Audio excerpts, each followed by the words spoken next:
Welcome everyone to our webinar today. I'm Dr. Michelle Ament, the Chief Academic Officer for ProSolve, and it is a pleasure to have everyone with us today. I want to introduce Travis Allen, and he's joining me today. And we had two featured guests that were going to join us on this conversation. Terrence Davis from Banning Unified School District had an unexpected emergency, the life of a superintendent, and he is unable to join us. And Arvin Ross was also going to join us today. And guess what? He's having a baby. And so he is off to deliver his second baby girl. And so we are excited for him. Hopefully he won't be doing the delivering. Really, you're right. Yeah. Okay, so we're excited for him. So you've just got Travis and I today to talk about the human advantage and the AI paradox. You know, I think today I'm hearing so much about the fact that AI is going to take over and it's going to replace our jobs and replace us. And what we really want to talk about today is this paradox that we're all kind of in and holding, which is this moment that there is the rise of AI is happening. And what I'm really seeing is that that is making human skills and human potential more important than less important.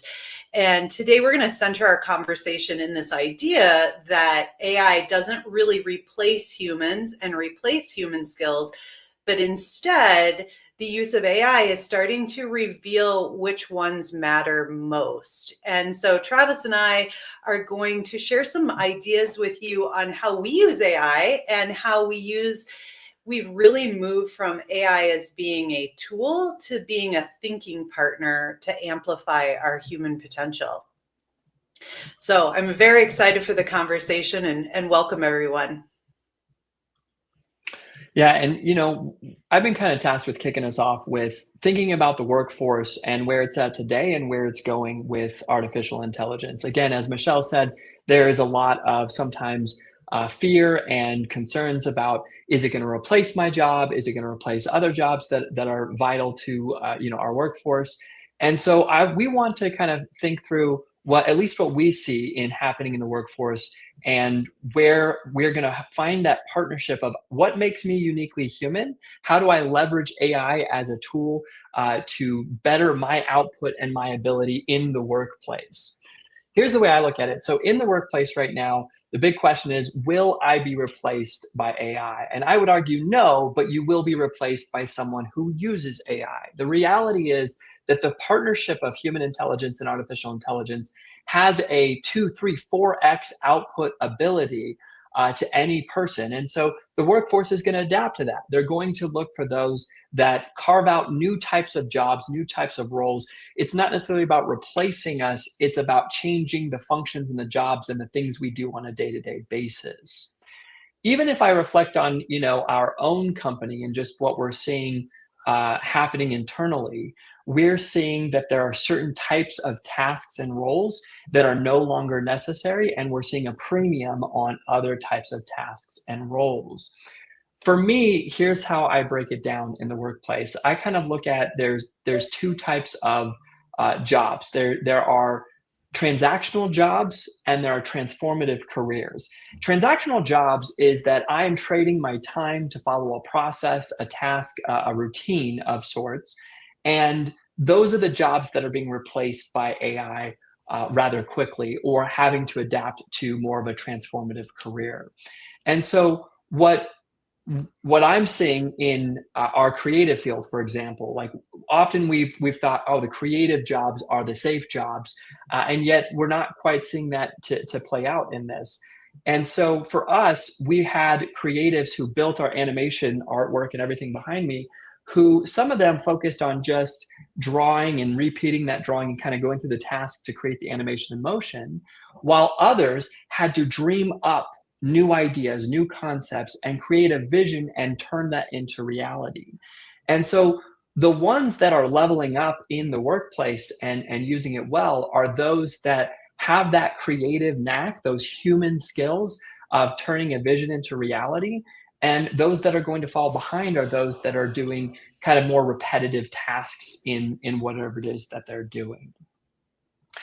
And so I'll kind of one last thing I'll point out, and then I'll turn it back over to you, Michelle, is this is my optimistic hope for AI in the workplace. Right now, my hope is that AI completely kills the desk job. I think, I hope that a future society looks back on us and says, what were we thinking putting people in front of a computer for 8 to 10 hours a day and calling that healthy, calling that an ideal work environment? The beauty of this is that AI might do a lot of the things that I'm sitting and doing at my computer, leaving me open to do the human aspects that matter. Going out and meeting real humans in the real world, having that connection, problem solving in creative ways, coming up with new ideas and new vision and new approaches to do things. Whereas AI is going to do a lot of that administrative or task oriented or computer oriented stuff. So that's my optimistic hope for the future, is that we live in a society where we almost go back in time when there wasn't all of us staring at these computer screens for hours and hours on end. Well, you mentioned throughout all of that, you kind of talked about how AI can be replacing some of the routine, mundane tasks, whether it is the desk job or just efficiencies. And so I think a lot of people agree with that. They see the potential and how quickly this is happening. And so the question I hear often is, what's left then? If AI is replacing all of those, what's left? And I'm really curious what you think. Is that liberating or is that terrifying for you when you think about it? Yeah, I mean, I look at what routines are going to be replaced. And I think of, for example, a lot of people are talking about coding and how a lot of people who code may enjoy kind of sitting down in isolation and poring over code for hours and hours and on end. And we've got to find out how to level up that skill force. So, like, the terrifying part is, will we keep up? Will we find our human skills yet again? Mhm. In a time when I see a lot of them on decline, those human skills of like communication, collaboration, empathy, working together.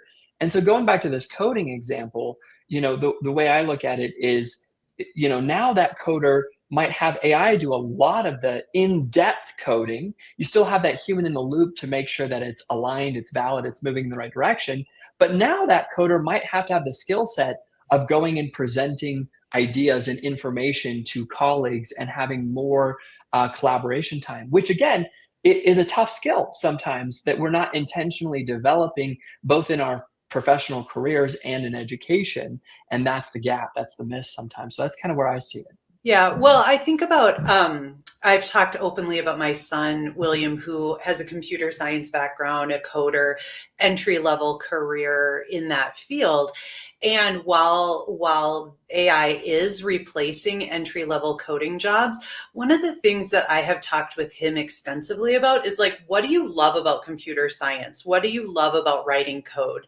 And really trying to go a little bit deeper than the output. And it really comes down to problem solving. It comes down to critical thinking. It comes down to being creative. And I think about when I think about how AI can handle some of the routine, what it allows me to do personally, and I think in this example of William, is tap into some potential that maybe is uncovered or underutilized because our focus is on basic routine mundane things. So in the coding example, like, yes, I'm producing code. Well, if AI can do that, how are you prompting it different? How are you thinking differently about what you're going to create? How are you imagining a different way of solving the problem that then you can go ask AI to do? And I think oftentimes we aren't even given the opportunity to think like that because we're just doing tasks. And so for me, it is liberating to think about, but it's also terrifying because, and you touched on this briefly, but it's terrifying because I think these human skills that we need are underutilized. And in our K-12 education system, we haven't been focusing on these human skills to the degree that we need to, so that when our graduates go into the workforce, they are ready to tap into those super skills, those superpowers of creative thinking and problem solving in a way that they're going to need. And so I have that's like a total tension. It's terrifying and it's liberating at the same time. Well, I think we're going to see a shift in what the workforce is demanding and what they're also measuring in their hiring and recruiting. And I think that this is very telling and something that we've got to really deeply reflect on because, a lot of times the hiring process was focused on a knowledge era relic of, technical skill evaluation, knowledge evaluation. If you were to hire a programmer or a coder, right, you're really assessing their ability to deep dive and create quality code. Well, let's assume for a moment that we're seeing the market shift go towards these human skills. Well, Mm-hmm. it's going to totally change the kind of interviews and the jobs that we have to have prepare our students to go walk into to be relevant in the workforce. And I'll give an example of how we've shifted hiring practices in our own company. For us, we don't necessarily hire for knowledge or technical expertise. We hire for human skills, cultural fit, adaptability. These are some of the key things that we focus on. To do that, we had to totally flip the script because traditional interviews are not relevant to measure and evaluate those things. That's an old way of doing interviews. And we're not unique in this. Other companies are looking for new ways to do this. For us, we gamify the entire process. If you apply for any one of our jobs, what you get the first time you'll ever hear from us is an Italian message, 3-paragraph Italian message. It's the first thing you'll see. And if you translate it, it says, congratulations, if you're reading this, we'd like to invite you to our gamified process should you choose to accept this mission. We get candidates who reply and say, hey, I don't speak Spanish. Can you send me this in English? Who we quickly can assess they are not coming to the table with the critical thinking, problem solving skills. They are waiting for a boss, a teacher, or a parent to tell them how to solve the problem. And so the workforce is shifting to a different way and needs, and we're going to see that trend continue. And therefore, we're going to see the interview practices change. And someone like your son is going to have to figure out how to show up with their human skills to stand out in that interview process, no matter what kind of position they're going for, really, at this point. Well, and whenever you talk about the interview process that you facilitate, I mean, people really, really gravitate to that because it makes sense. Like, if you can't answer an email and you're asking for you to interpret it, there certainly isn't, you don't have the problem solving skills to do the day-to-day work without a manager, a boss guiding you every step of the way. And so I think though you elevated something around the skills that the workforce is looking for. And so one of the things here's my question for you. And if we take a look at our human skills framework, ProSolve has identified 12 key human skills in 3 different domains around humans who connect, solve, and adapt.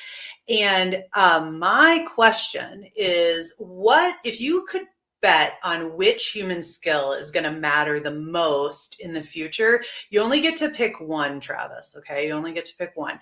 Where are you putting your money? What human skill do you feel like is going to be needed the most? And so what we've got the humans who connect, and those are our interpersonal skills. So we've got our communication, our collaboration, our self-awareness. Self-awareness, I think, is often underrepresented. That's like reading the room, catching the vibe, knowing who's around you.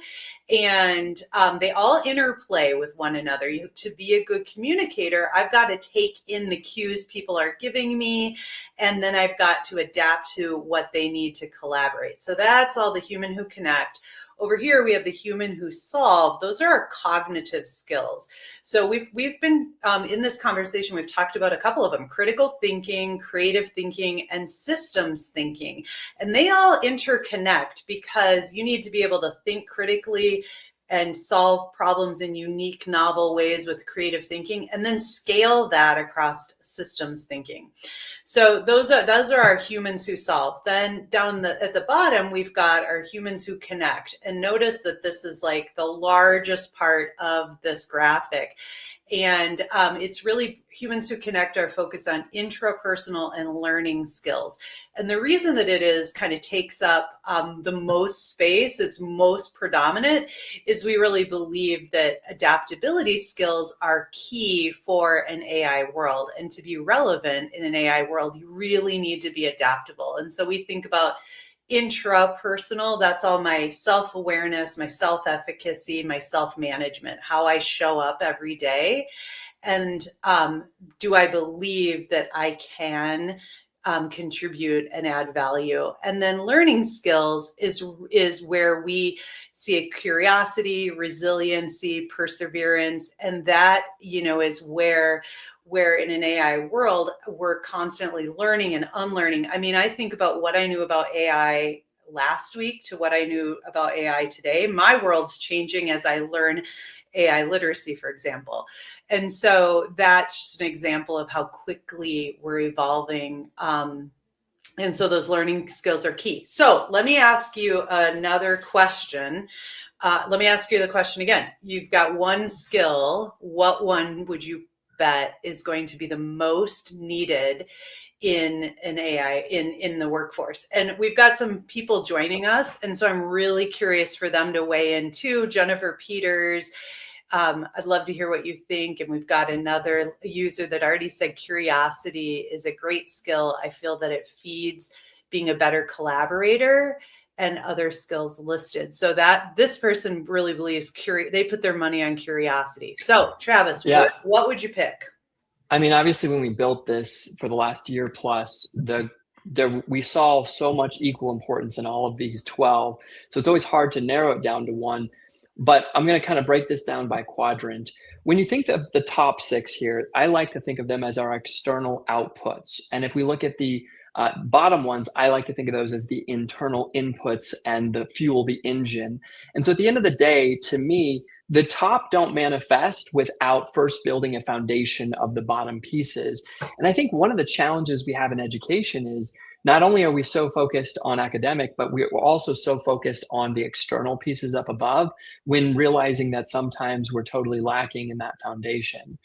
If I had to pick, I'll start by picking my quadrant. I'd pick learning skills as the most important piece here, because without that, the rest don't necessarily matter if I don't have the grit, the perseverance, the determination to do so. Now, if I narrow it down to a single skill set, I echo what was said, and it comes down to curiosity. For me, everything starts from curiosity.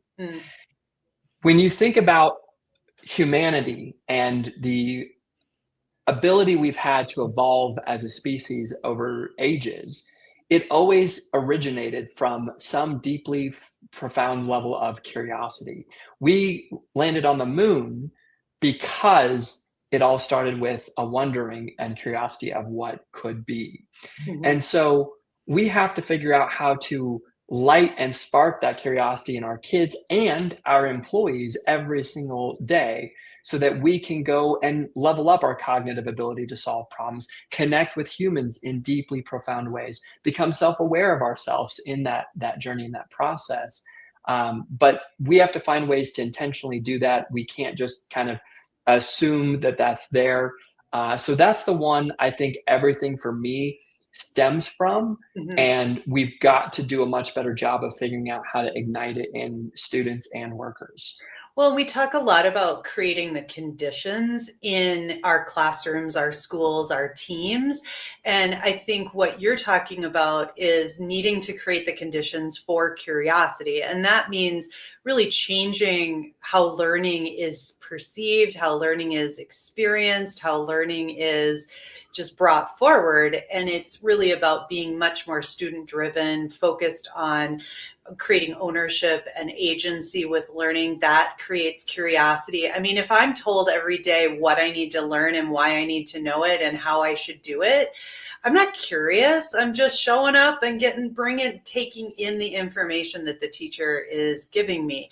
I think with curiosity, the other thing is it's got to be human centered. I mean, what you, Travis, is curious about is very different than what I, Michelle, am curious about. And so as we think about a classroom of 30 students, they all bring their unique perspectives and lived experiences. So how do we create opportunities for that personalized learning, that I can get curious and discover something that is interesting and relevant to me, that matters to me?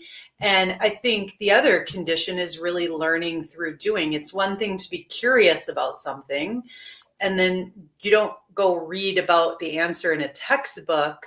That's not satisfying curiosity. You might get an answer, but man, if you could go get your hands on something and explore something and really live it, that's what fulfills or fuels curiosity. Would you agree? Absolutely. And here's the example I think of in my head. So a lot of districts approach us about professional development around AI, right? They come to us and say, train my teachers on how to use AI. And Mm-hmm. I kind of rebuttal and say, well, we don't do that. We are not going to be the company that comes in and tells you, here's the tool to use, here's how you use it, here's exactly the kind of prompting skills that you need to do it well. My argument is that if you want people to leverage and use AI, all you have to do is build a deeply rooted curiosity to want to explore it. Because the beauty of where AI is at today is it's the first tool ever that you can literally ask it, tell me how to use you better, and it will give you an answer. But someone has to be curious enough to ask it that question, to want to improve, to want to become better. And so when we look at our approach with artificial intelligence and getting teachers excited about it, we do professional development on it, but we approach it differently. Our logic is, how can we come in and ask a lot of questions and a lot of even showing some best use cases, maybe, of here's problems I solved, here's the key. We want to focus on what problems do we want teachers to solve that might be used through AI, that they have a passion to want to solve. Mm-hmm. And so if we can find that thing, right, that sparks them, when we start with AI with teachers, we drop everything about education. We say, let's talk about hobbies, personal life, things we love, things we're passionate about. So everybody comes up with their thing. Oh, I love woodworking. Oh, I love, knitting, whatever it is. And we say, okay, we want you to start being curious about how might you become better at woodworking through leveraging AI. Where do you start? And so they go down kind of the rabbit hole. And what they start to see is, oh my gosh, I'm passionate about this. I'm learning things I didn't know. I'm gaining new insights. Then they start to say, what if? What Mm-hmm. if I use this in my classroom? What if I use this to help me better my life in multiple facets, work and otherwise? And that's the key. That's the journey, is they've taken the first step, and you now no longer need monthly professional development to make sure that they're staying on top of the latest. AI tool is going to change. It's going to be another tool tomorrow that they're going to have to figure out. And so when we look at this, we've got to say, how do we create that learning skills to where they're learning on their own the latest and greatest AI tools? I know for me, I've done this a ton in my journey of health and wellness. Has been a huge topic of mine that I've been interested in. Okay, so I want to go there for a second, but in a second. But a couple of things. So how you describe the professional development. Okay, so first of all, full transparency, you and I have had many arguments about professional development that is curiosity based versus me coming and saying, let's just tell them what they need to know. And I know that where that comes from. Like, that comes from 30 years in education of professional development, saying these are my learning outcomes, this is what my teachers need to know and be able to do, and this is what I'm going to provide them.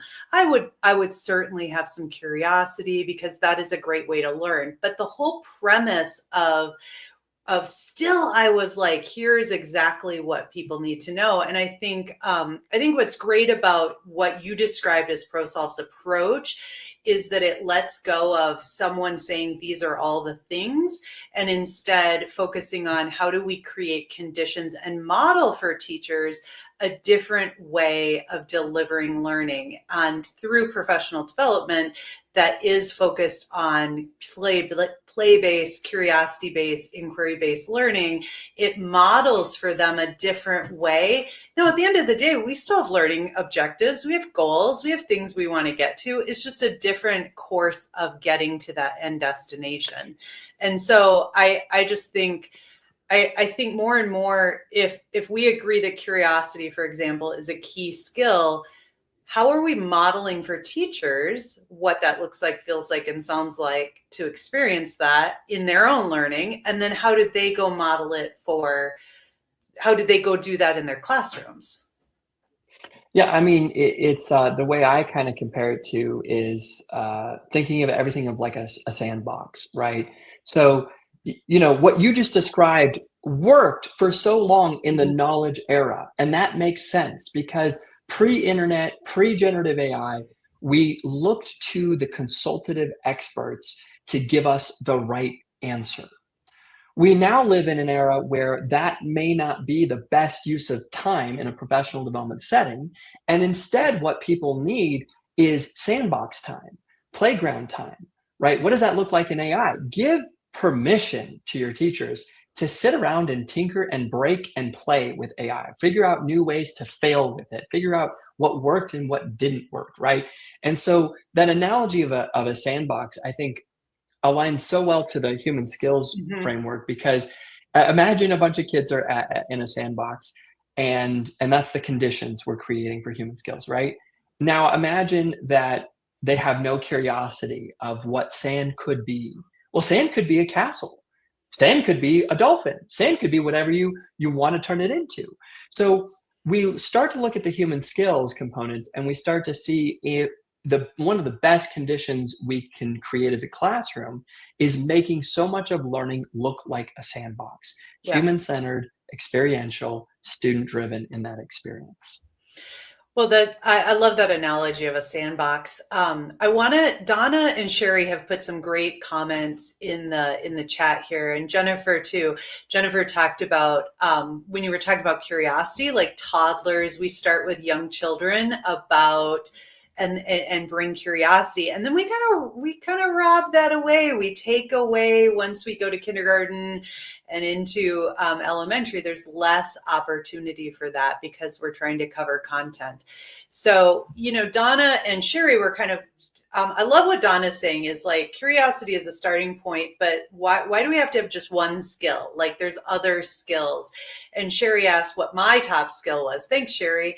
So I think that so I think there's two things. I went with just one skill to just kind of focus the conversation.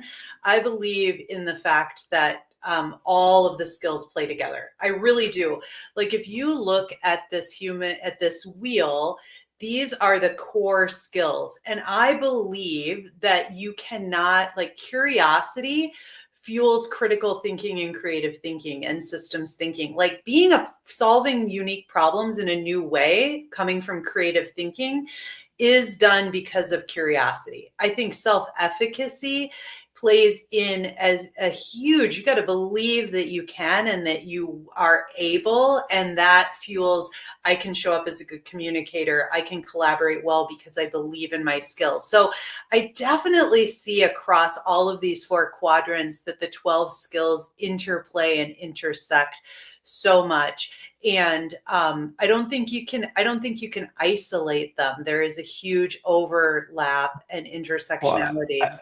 I think that's why we curated these 12 through all of the research we were doing is because at the end of the day, you need some level of all of them simultaneously to increase the value you have to the workforce, increase the value you have in your own life and just day-to-day interactions. Mhm. You take any one of these away, and if you have a complete zero or deficit of it, then there's going to be something that you're going to significantly struggle with in being adaptable. The way I kind of look at it is for so long, we entered that knowledge era where we became specialists in things. I'm going to be an accountant, I'm going to be a lawyer, I'm going to be a doctor, and so on.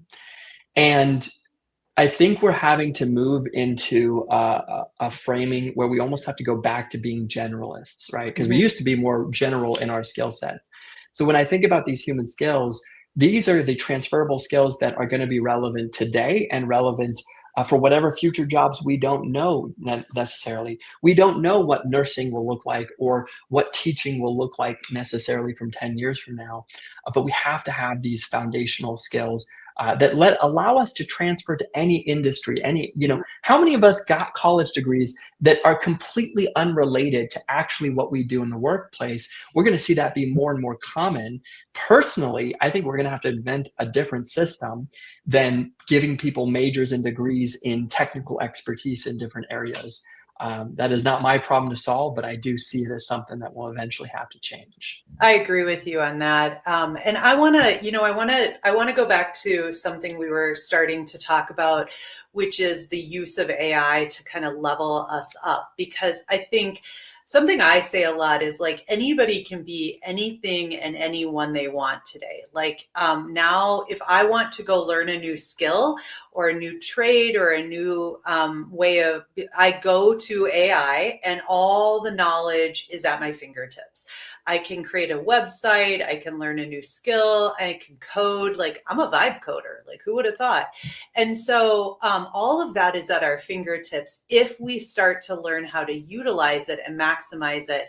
But what I think has been so eye-opening for me is that through my use of AI, I've leveled up my own human intelligence. And so I want to share some of the ways that we've used AI to do that, because I think you can start at a really basic tool level. I put something in AI, I get an output, I copy and paste it into the email, and I hope that it doesn't say, is this a good out? Is there anything else you want to do for this email? Right? Have you gotten any of those emails before, Travis, where you can Oh tell yeah. that they, so there's like, that's a very, very basic use of AI. And then as we go up what we call an AI ladder, we start to see how AI can become a thinking partner. So I mean, I've got some real experiences. What's a way that you've leveled up your thinking by the use of AI? I'll give two examples that come to mind. One is actually about me and you, Michelle, and how we work together. So we come from very different backgrounds. We spend hours debating, talking, thinking through the future of workforce, humanity, and education all day long. And one of the things that Michelle and I have always kind of discovered about our ourselves is that we communicate very differently, we interpret things very differently, and we have different modalities in how we thrive. So Mhm. for me, I am of a verbal and visual. You give me a diagram, and I can dissect it and see it and understand where we're going very quickly. For Michelle, she's a writer. She's detailed. She'll write that 30-page novel of great depth and details and clarity of stuff, and I kind of just glaze over at times at some of it, right? So here's how AI has leveled us up and how well we work together. She now turns her 30-page document, she uploads it to AI tools that turn it into an interactive website for me. And then she sends the interactive website with pretty pictures and simplifications of things that really speak and resonate to how I digest information quickly and efficiently. And vice versa on my end, I am now leveraging AI to take my visuals, my verbal, speak. I'll now make a whole transcript for like 40 minutes, turn it into a transcript that AI can then give summaries and information to share with Michelle. So here's the human skill in it. We had to have empathy and understand how one another communicate best. And we leverage AI to meet halfway where the other person is at, which I think is really powerful and something we're going to see a lot in the workplace. I love that example, and I think I think the first time I figured out how I could take all of my thoughts that I wrote and put it into Notebook LM and produce a video and a graphic for you, it was like, oh my gosh, now I know how to communicate better with you. But here's the way that that leveled me up is because now it gave me a different perspective, a different point of view. So seeing a graphic, hearing the story about what I was writing, I was like, oh my gosh, that was brilliant. But the other thing I thought to myself was, there is something missing here. This part of the story didn't come through. And so then I was able to go back and do some more research, do some more writing to really capture what I was trying to build and communicate. So I think for me, like, yes, it helped in adaptability and communication, but it also helped my thought process and leveled me up in the way I was thinking about things and tapped into some potential that I was missing and that I didn't even know that I had. I think something for me that I think about how it levels up my thinking is just the synthesis level. So the ability to organize my thinking. I have a lot of thoughts all the time and a lot of different ways, just different perspectives. And so helping me really synthesize ideas and then think about how I can leverage them and use them and what can I create from that. And I often think about like this idea of the 80-20 rule. So previously, before I would use AI to maximize my potential, I would like use all my energy at the lower levels of cognition, and I'd be either out of time or too tired, and it would kind of flatline, right? Where now I can use AI to get me to a higher level so that I can analyze, synthesize, use judgment, and move to decision making instead of all of that work that it takes to get to that synthesis level. The way I kind of look at it is, that moment when you have an aha, you're in a brainstorm, you're collaborating with your fellow humans, and then the path forward becomes clear. And Mhm. now it's just the grunt work of turning it into reality. That's where AI is going to thrive, right? Mhm. AI is going to thrive in, I know what I want to do now, and I just need to have something. AI now can do so much of all the components that lead up to that moment to build me that project. And again, to your point, that frees us up for so many incredible things, that we can use our brain power for higher level thinking, in working together. And we need less people in the mix, Mhm. in order to accomplish the same result, the same output.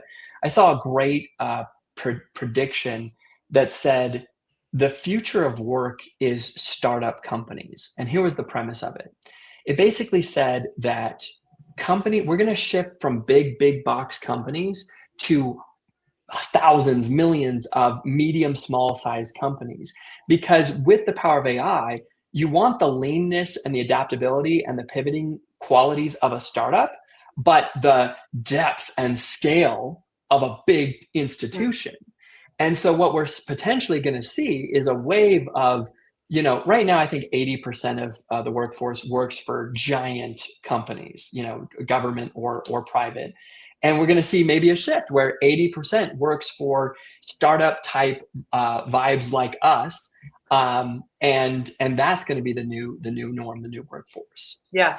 Well, here's a question for you. When we think about those human skills and we think about those intrapersonal skills, so this is the self skills, I'm really curious if you've had something that you wish you were better at or a place you've failed at, and you've had a little self awareness around that, and then you have used AI to really help you level up so that you are moving forward and you're maximizing your human potential. Do you have an example of that? I have one, but I want to see what you have. I'd love to hear yours first, and I'll share mine. Well, see, I knew you were going to throw that back Yep. at me. Okay, so I think for me, I think in that intrapersonal, what I have leveled up is my own self awareness and self management.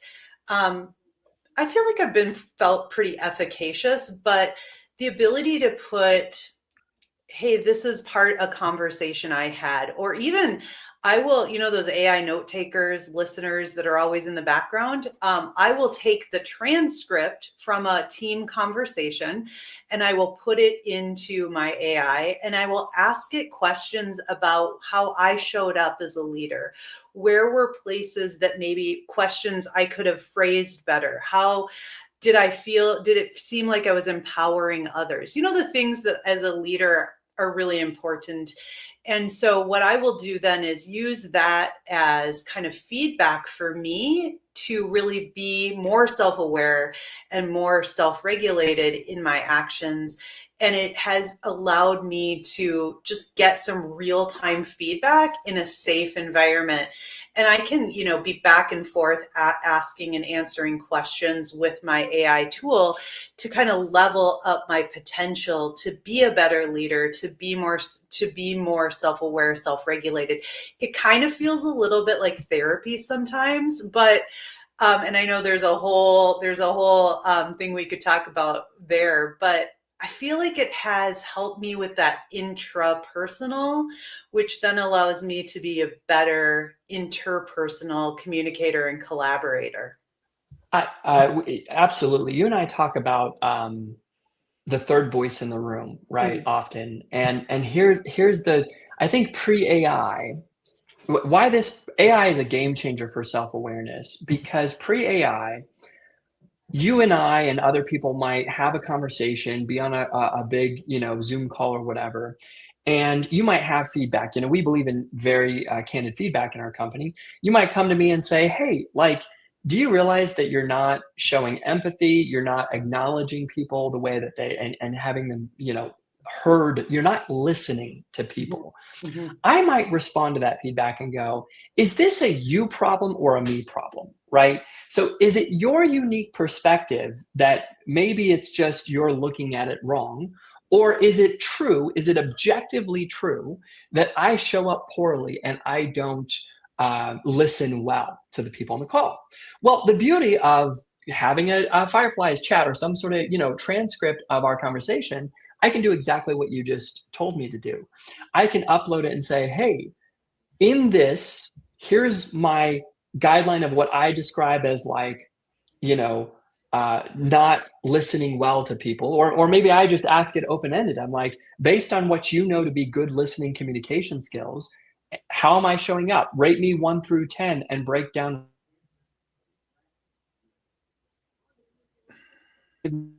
that matter about this. Mhm.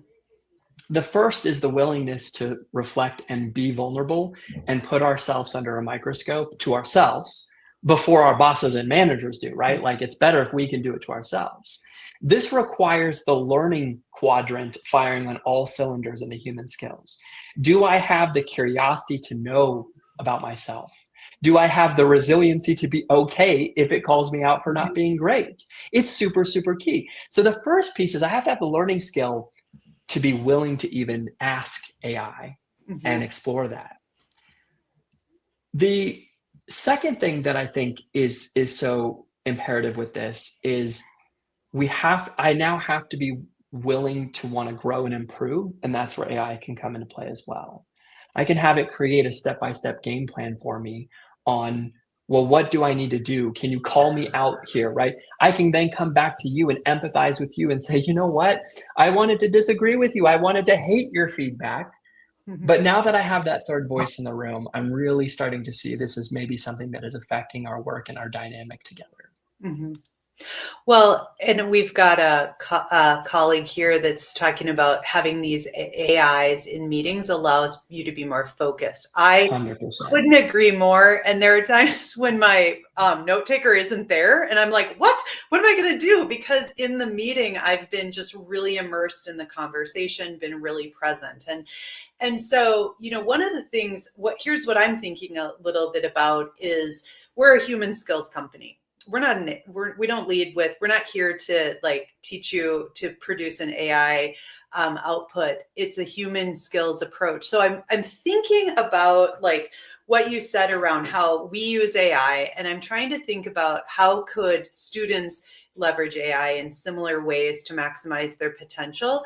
But then first, I'm thinking about what are the human skills that need to be built before they can even use AI to maximize their potential, right? So this isn't about like, let's all have our kids, have our kids load things into AI and understand themselves. Well, that could be an avenue. I think what's more important is how do we create the desire, like you said, to become self-aware? How do you create the curiosity to wonder how could you try something different, like the resiliency and to want to bounce back from setbacks? So I think what I'm trying to say is it starts first with really building solid human skills that then you can apply in AI context. Would you agree with that, or how are you thinking about that? Yeah, if you could pull the wheel up real quick, because I just want to, it's echoing kind of what I said earlier. I see the bottom half as things that need to be built unrelated to AI before we even start using AI to some Mhm. degree. Like we have to have at least a base level. But then I look at the top half and I'm like, man, I want to see students using AI when it's needed all throughout those components. Like you and I just gave examples of how, because we were self aware of how we communicate, we are now using AI to better our communication and our collaboration. Right, I right. might use AI to level up my critical thinking and creative thinking in Mhm. solving for something. So I don't know. That's how I kind of look at it. I'm like, the bottom ones can really be built well and kind of need a foundation. And I think AI is going to be a great tool to leverage and enhance our top skills, those external skills I've been talking about. I'm thinking about that perspective because we when we designed this and researched what are the skills that the workforce will need most, that humans who adapt kept coming up more and more and more.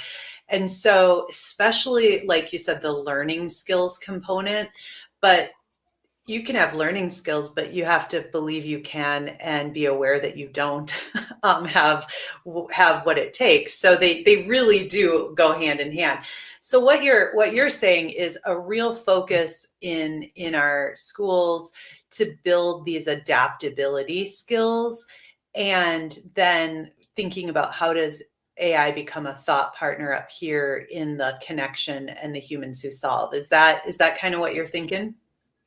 Yeah, and but I'll also add, like at the end of the day, the AI using AI is just one of many technical skills we may or may not need from time to time in different jobs. Mm.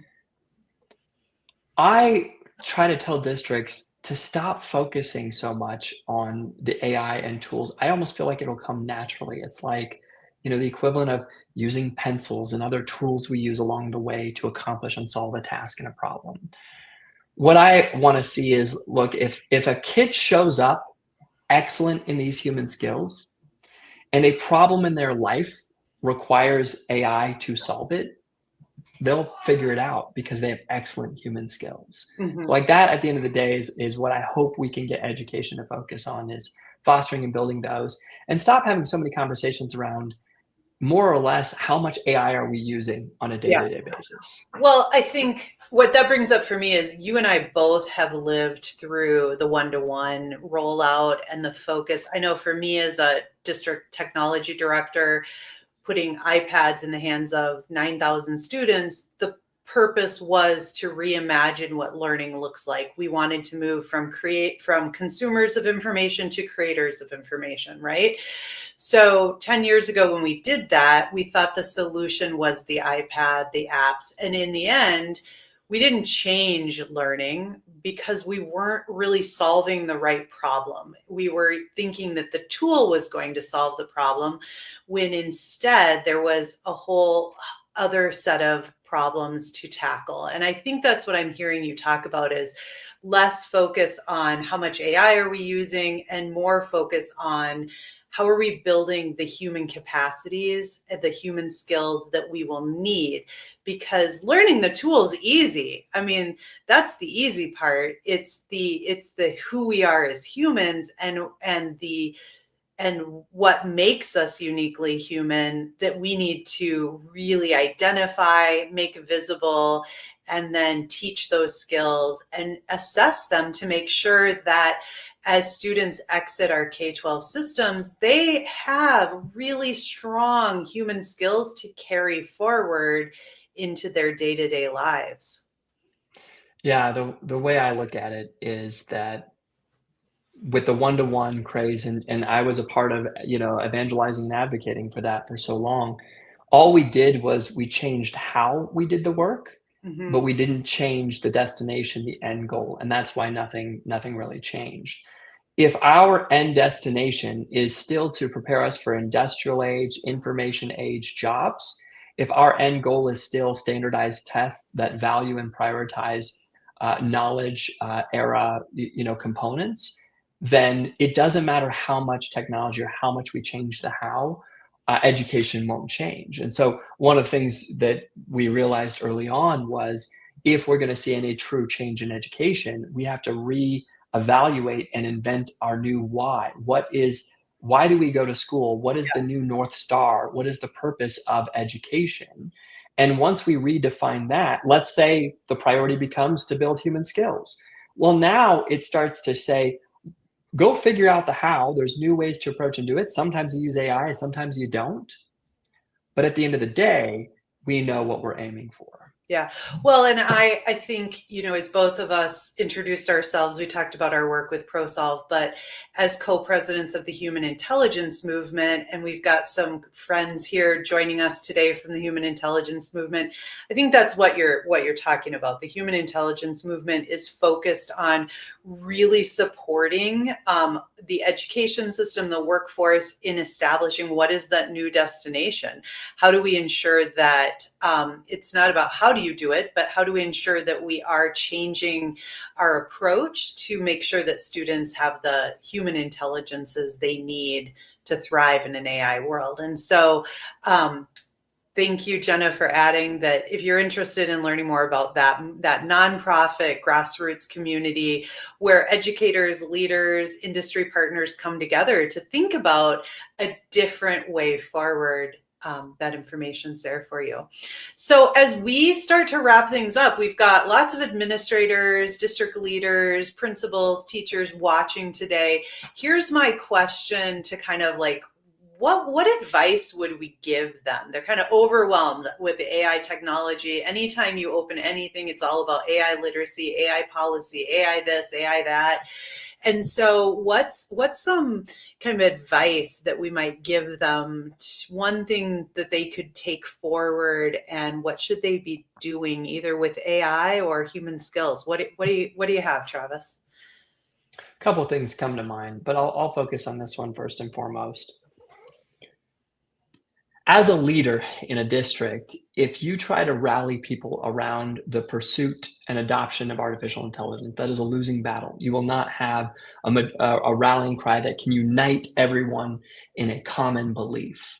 There will be those that are against and those that are for that. So, how instead might we rally our communities around the pursuit of human intelligence? That is an argument that all stakeholders will most likely get behind, right? If I'm anti-AI, it's like absolutely bring back our humanity to the table. If I'm for AI, I'm like absolutely it's how we stay relevant and in the workforce and where we're going. So any type of new initiative, new strategy, new thing you're looking at, I would say, how do you create, rally people around the common belief, the end destination of human intelligence? We might disagree on how we get there, Mm-hmm. but the conversation is going to be so much more positive if we agree on the goal and we can debate and have healthy debates on how we get to that end goal.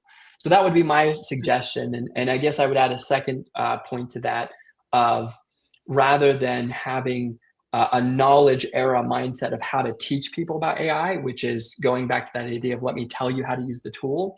How might we role model a new era of learning by creating the conditions that allow for the sandbox of play around AI so that our teachers, students, and what they thrive by just playing in that sandbox with AI and finding out what it can has in store for them, how it can better their lives, and how they can become really curious with that tool. So, two takeaways. One is rally behind the pursuit of human intelligence. And the second is think differently about how you model professional learning or learning in general through a more curiosity play based, you called it a sandbox approach. I think for me, like one of the things that I see Olivia commented about how she is looking for resources around AI and its role in the workforce and human intelligence, I'd add to it. And so one of the things I think for me, my kind of takeaway would be to share a resource that we have put together that is a self-assessment or a team assessment on how you're using AI. And so we'll be sharing a link to that resource. But the reason I bring this as an actionable thing is it's a great way to center your AI conversation in not the use of the tool, but how am I using AI to elevate myself as a thinking partner. And so I'll just show you just a quick visual of that. It's really kind of hard to see, but basically it's a step-by-step where you can understand, am I at level 1 where I just use the tool for sort of getting knowledge and getting information, or am I all the way up using it as a thinking partner to help me synthesize ideas and help me really find my judgment to make decisions? Because at the end of the day, if we're not using AI to maximize our human potential, then what's the point, right? So the idea for me, and that I'll stand behind, is like your intentional use of AI is to leverage those human skills and to really maximize your potential, and along the way as adults discovering more about ourselves that maybe we didn't have, those hidden advantages. And so we've got a link in the chat here for you to take a look at and use that tool to really kind of self-assess, where are you, where is your team, and how can you level up your human potential. So, well, this has been fun, Travis. You know, we didn't have Terrence, we didn't have Arvin. It was just you and I here. We had to practice our adaptable skills, our human skills, because that's life. Life changes. Totally, because we didn't know Arvin wasn't coming until about 2 minutes before. So that's quick adaptability. And it's just been fun to talk with you, and also all of the people who joined us today. Thank you for sharing your ideas and your comments. And if this conversation resonates with you, please share it with colleagues and other people. I think one of ProSolve's focuses is to really shift the narrative around what's important in today's world, and really focusing on human skills as the differentiator. So we want to invite you to continue to be part of webinars in the future, and please share this information, and we look forward to talking with you again soon. Thanks, everyone. Thanks, Michelle.